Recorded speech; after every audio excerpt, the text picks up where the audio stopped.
Assalamualaikum warahmatullahi wabarakatuh. Perkenalkan, nama saya Sinta Adilia Paramita dengan NIM 226121045, kelas PBI 5B dan matkul akhlak dan tasawuf. Di sini saya akan menjawab pertanyaan UTS.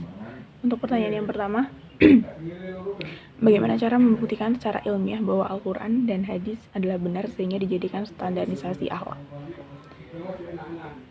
Membuktikan secara ilmiah bahwa Al-Quran dan hadis adalah standar yang mutlak adalah sulit.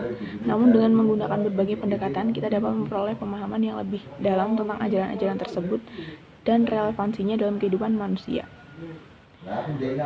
Di sini saya menemukan 3 bukti ayat Al-Quran secara ilmiah, yaitu yang menjelaskan tentang ledakan raksa atau Big Bang pada Quran Surat Al-Anbiya ayat 30, dan yang kedua pada Quran Surat Al-Anbiya ayat 33 yang menjelaskan tentang garis edar tata surya.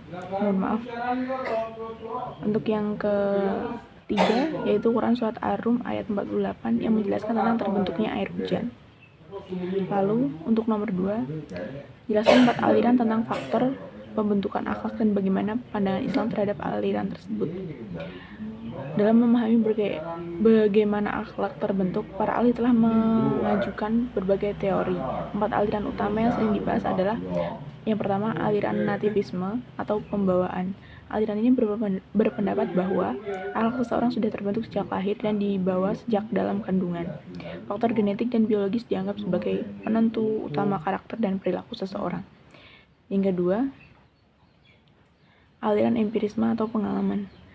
Aliran ini berpendapat bahwa akhlak terbentuk sepenuhnya melalui pengalaman dan pembelajaran dari lingkungan sekitar. Interaksi sosial, pendidikan, dan budaya dianggap sebagai faktor utama dalam membentuk karakter seseorang. Yang ketiga, aliran konvergensi atau gabungan. Aliran ini merupakan gabungan dari aliran nativisme dan empirisme. Aliran ini berpendapat bahwa akhlak terbentuk dari interaksi antara faktor bawaan, nature, dan faktor lingkungan atau nurture. Yang keempat, aliran sosiokultural. Pada pandangan ini, aliran ini menekankan peran sosial dan budaya dalam pembentukan akhlak, norma-norma sosial, nilai-nilai budaya, dan institusi sosial dianggap sebagai faktor utama yang terbentuk perilaku dan karakter seseorang.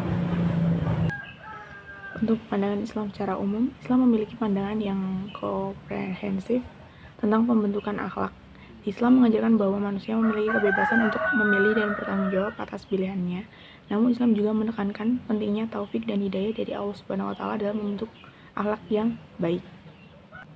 Pertanyaan nomor 3, Allah Subhanahu wa Ta'ala adalah zat yang maha sempurna dan tidak membutuhkan yang lain, termasuk ibadahnya makhluk. Mengapa kita harus berakhlak kepadanya? Sebutkan dan jelaskan bentuk-bentuk berakhlak kepada Allah Subhanahu wa Ta'ala. Yang pertama, beriman. Yang dimaksud beriman adalah mengucapkan dengan lidah, membenarkan dengan hati, dan mengerjakan dengan anggota tubuh.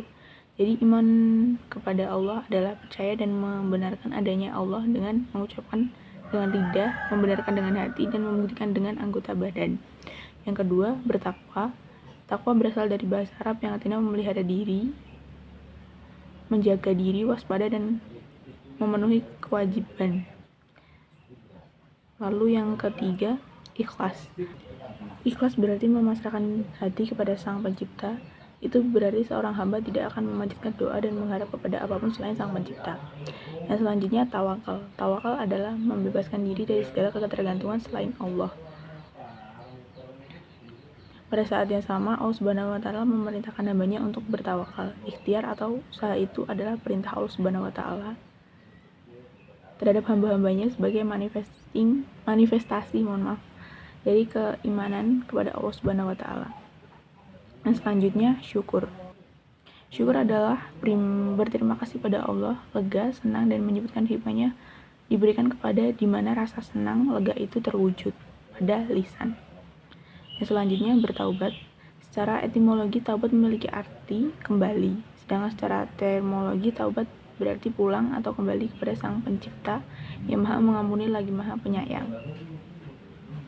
Untuk yang selanjutnya, zikir. Zikir juga merupakan ibadah yang sangat disukai Allah Subhanahu wa Ta'ala, dapat dilakukan dimanapun kecuali di tempat najis seperti di kamar mandi dan tempat-tempat dilarang lainnya.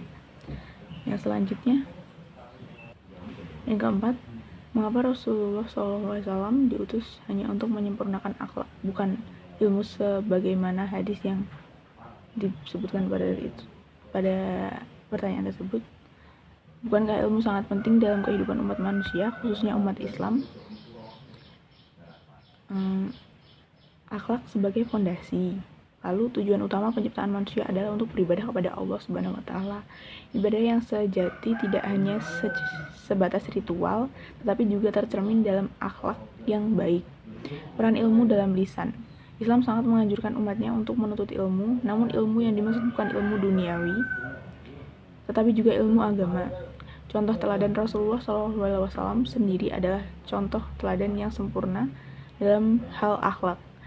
Ilmu sangat penting dalam kehidupan umat Islam. Islam sangat menganjurkan umatnya untuk menuntut ilmu. Ilmu pengetahuan dapat membantu manusia memahami alam semesta, memecahkan masalah, dan meningkatkan kualitas hidup. Jadi sebagai seorang muslim kita dituntut untuk menyeimbangkan antara pengembangan ilmu dan pembinaan akhlak. Untuk yang terakhir, pertanyaan nomor 5. Salah satu bentuk berakhlak terhadap Rasulullah SAW adalah berselawat kepada beliau. Apa manfaat selawat bagi beliau, sementara beliau adalah manusia yang maksum dan sempurna? Kesempurnaan Rasulullah adalah manusia yang maksum dan sempurna. Beliau tidak membutuhkan doa atau permintaan dari siapapun. Tujuan utama sholawat adalah untuk mendapatkan keberkahan dan rahmat dari Allah Subhanahu wa Ta'ala untuk Rasulullah SAW. Jadi manfaat sholawat sebenarnya kembali kepada kita sebagai umat yang bersolawat. Dengan bersolawat kita semakin mendekatkan diri kepada Allah Subhanahu wa Ta'ala dan Rasulullah SAW, serta mendapatkan berbagai manfaat dunia dan akhirat. Jadi kesimpulannya, bersolawat kepada Rasulullah SAW adalah bentuk ibadah yang sangat dianjurkan dalam Islam. Meskipun Rasulullah SAW tidak membutuhkan doa kita, namun dengan bersolawat kita akan mendapatkan banyak manfaat dan keberkahan. Sekian video dari saya. Terima kasih. Semoga ini tidak berisik ya Pak, karena tadi ramai. Mohon maaf sekali. Terima kasih Pak.